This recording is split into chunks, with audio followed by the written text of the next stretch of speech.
एक तरफ middle east में युद्ध की आग भड़क रही है। अमेरिका और इजराइल ने ईरान पर हमले तेज कर दिए हैं। मिसाइलें, ड्रोन, हवाई हमले दिन रात जारी हैं। ईरान भी इन हमलों का जवाब दे रहा है। तेल की कीमतें आसमान छू रही हैं। वैश्विक अर्थव्यवस्था हिल रही है और ठीक इसी बीच दुनिया के दूसरे छोर पर कोरियन प्रायद्वीप पर एक और तनाव देखने को मिल रहा है। अमेरिका ने साउथ कोरिया में अपनी बड़ी ताकत भेज दी है, जिसमें हजारों सैनिक शामिल हैं। जिसके बाद नॉर्थ कोरिया के तानाशाह किम जोंग उन ने भी अमेरिका को चेतावनी दे डाली है और इसके बाद अब परमाणु युद्ध का खतरा भी देखा जाने लगा है, क्योंकि किम जोंग उन के बारे में हर एक देश जानता है कि वो कितना सनकी है। लेकिन सवाल उठता है कि क्या अमेरिका एक साथ दो महायुद्ध लड़ने की तैयारी कर रहा है, मिडल ईस्ट में ईरान से और यहाँ उत्तर कोरिया से, या ये सिर्फ ताकत दिखाने का खेल है।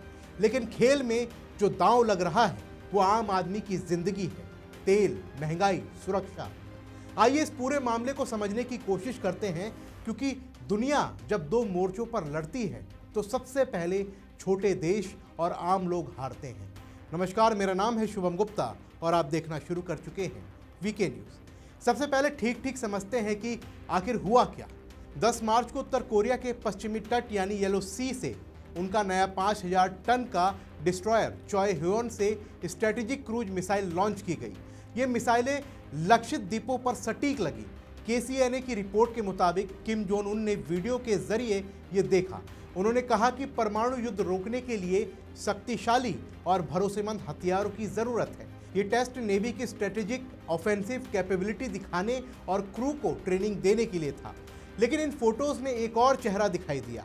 किम जू ए, लगभग 13 साल की एक लड़की, वो अपने पिता के बगल में बैठी है और स्क्रीन पर लॉन्च देख रही है।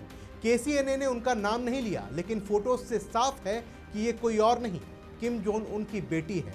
और आपको बता दें कि ये दूसरा टेस्ट है जिसको एक हफ्ते में अंजाम दिया गया है। पिछला टेस्ट भी इसी जहाज से हुआ था, लेकिन तब किम जोंग उनकी बेटी नहीं दिखी थी। 2022 से किम जू ए पिता के साथ मिलिट्री इवेंट्स में भी नजर आई थी। साउथ कोरिया की इंटेलिजेंस एजेंसी NIS ने कहा है कि शायद वो अब उत्तराधिकारी बन रही हैं। अब आप बड़ा कनेक्शन देखिए। ये टेस्ट ठीक उस वक्त हुआ जब अमेरिका और साउथ कोरिया ने अपना सालाना जॉइंट एक्सरसाइज फ्रीडम शील्ड 2026 शुरू किया। 9 मार्च से 19 मार्च तक हजारों सैनिक, करीब 18,000 south Korean troops, American forces जो ग्राउंड, एयर, सी, स्पेस, साइबर हर जगह एक्सरसाइज कर रही हैं। दोनों देशों का कहना है कि ये डिफेंस एक्सरसाइज है, लेकिन उत्तर कोरिया इसे आक्रमण की रिहर्सल मान रहा है। किम जोंग उन ने 10 मार्च को बयान दिया और कहा कि उकसावे वाला आक्रामक युद्ध अभ्यास है। वैश्विक सुरक्षा का संवेदनशील समय है। दुनिया में युद्ध फैल रहे हैं, ग्लोबल सिक्योरिटी ढह रही है। ऐसे में ये एक्सरसाइज क्षेत्रीय स्थिरता को नुकसान पहुंचाएगा और उत्तर कोरिया की सुरक्षा को कोई चुनौती दी तो भयानक परिणाम भुगतने होंगे। देखिए, ये शब्द नए नहीं हैं, लेकिन आप टाइमिंग देखिए। ईरान पर अमेरिका इजराइल की जंग चरम पर है। ईरान के मिसाइल अटैक कम हो रहे हैं, लेकिन वो जवाब दे रहा है अमेरिकी बेस पर गल्फ में, और ठीक तब अमेरिका साउथ कोरिया में इतना बड़ा ड्रिल चला रहा है। क्या ये संयोग है या स्ट्रेटेजी? उत्तर कोरिया की नेवी मजबूत हो रही है। चॉय ह्योंग एक साल पुराना है, लेकिन अब तक का सबसे बड़ा डिस्ट्रॉयर है जो न्यूक्लियर कैपेबल क्रूज मिसाइलें कैरी करता है। किम ने कहा कि वो हर साल 2 ऐसे डिस्ट्रॉयर बनाएगा और 2030 तक वो ज़्यादा बड़े युद्धपोत वाला देश बन जाएगा।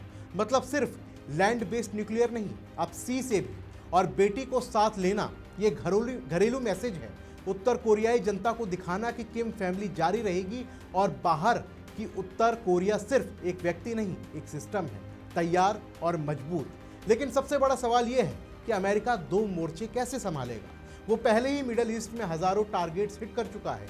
ईरान की नेवी को उसने कमज़ोर कर दिया है, लेकिन अगर कोरियन पेनिनसुला में कुछ बड़ा हुआ तो अमेरिका के पास कितने रिसोर्सेज हैं। साउथ कोरिया से कुछ एसेट्स मिडल ईस्ट भेजे जाने की खबरें हैं, लेकिन ऑफिशियल तौर पर कोई बड़ा इम्पैक्ट नहीं होता दिख रहा। सोचिए, उत्तर कोरिया के पास ICBM है जो अमेरिका तक पहुंच सकते हैं। न्यूक्लियर टेस्ट, हाइपरसोनिक, अब नेवल स्ट्राइक, उस पर रूस से टेक्नोलॉजी और सपोर्ट का भी आरोप है। यूक्रेन वॉर में हथियार भेजने की खबरें हैं और भारत, हम दिल्ली में हैं। उत्तर कोरिया दूर लगता है, लेकिन अगर यहाँ टेंशन बढ़ा तो ऑयल प्राइसेस बढ़ेंगे, ग्लोबल मार्केट प्रभावित होगा। न्यूक्लियर क्लब में कोई भी कदम पूरी दुनिया को छूता है। ये खबर मिसाइल की नहीं, ये उस खेल की है जहां ताकतवर देश युद्ध लड़ रहे हैं और छोटे देश अपनी डिफरेंस बढ़ा रहे हैं।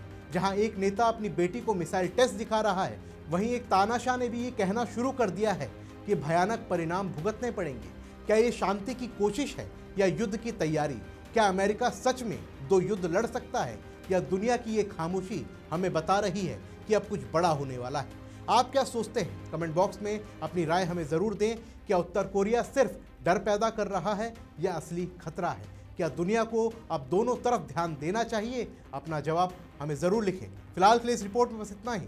मिलते हैं अगली वीडियो में, तब तक के लिए जय हिंद। वीके न्यूज, राष्ट्र के नाम।